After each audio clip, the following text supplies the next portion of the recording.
காங்கிரஸ் கட்சியின் மேலிட தலைவர்கள் தமிழகம் வந்து பிரச்சாரம் செய்தால் அது அந்த கட்சி வேட்பாளர்கள் மட்டுமின்றி கூட்டணி கட்சி வேட்பாளர்களுக்கு சாதகமாக அமையலாம். ஆனால் காங்கிரஸ் மேலிட தலைவர்கள் தற்போது வரை தமிழக பிரச்சாரத்திற்குள் என்ட்ரி கொடுக்கவில்லை. இது காங்கிரஸ் திமுக கூட்டணியில் இன்னும் பிரச்சனை முடியவில்லையோ என்ற வினாவை எழுப்பியுள்ளது. சேலம் மாவட்டம் சீலநாயக்கன்பட்டியில் திமுக சார்பில் வேட்பாளர்கள் அறிமுகம் செய்யும் பொதுக்கூட்டம் மற்றும் பரப்புரை நடைபெறவுள்ளது.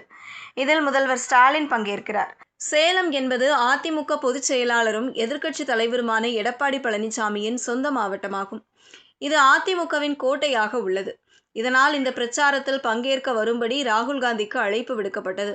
ஆனால் ராகுல் காந்தி சார்பில் இன்னும் சரியாக பதிலளிக்கவில்லை என்று கூறப்படுகிறது. இது திமுகவை அதிருப்திக்குள்ளாக்கி உள்ளது. அதேவேளையில் கூட்டணி பேச்சுவார்த்தையின் போது திமுக நடந்து கொண்ட விதத்தை ராகுல் காந்தி விரும்பவில்லை என்று கூறப்படுகிறது.